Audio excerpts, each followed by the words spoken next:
Recorded Books presents an unabridged recording of The Ghost and Mrs. Hobbs by Cynthia DeFelice, narrated by Christina Moore. Chapter 1. Allie Nicholas knew she was dreaming, but that didn't make the feeling of being trapped in a burning building any less terrifying.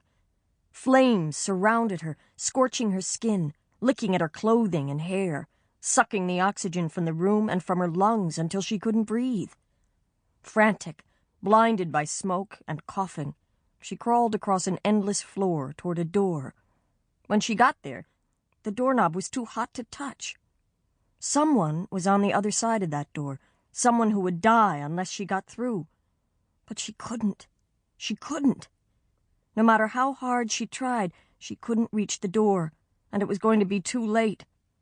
And then, oh no, the ceiling came crashing down and she was trapped. And then it was too late. Allie woke up with a sob, drenched in sweat, the taste of ashes in her mouth. She lay still, willing her heart to stop pounding, but the nightmarish urgency and the feelings of fear and desperation lingered. Not wanting to be alone, but not wanting to disturb her parents either, she went down the hall to her little brother Michael's room and crawled into bed with him. He murmured sleepily. "Okay if I get in with you for a while, Mikey?" Allie whispered. Allie snuggled up to the curve of his warm little 4-year-old body and took a deep breath. What a dreadful dream.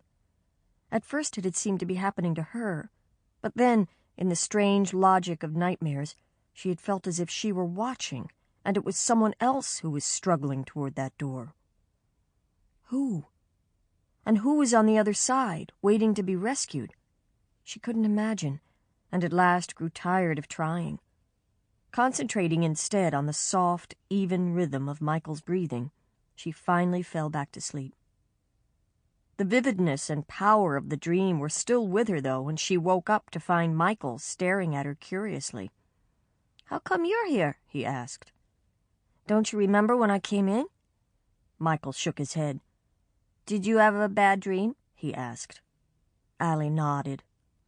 "About the tree monster?" Michael asked, his eyes growing big and round. "No," said Allie, giving him a hug. "Not that dumb old monster. Remember? I told him he better not show up in your dreams or mine ever again, or else." Michael giggled. "Oh, yeah, dumb monster." "My dream is all gone now," Allie said. Sample complete. Ready to continue?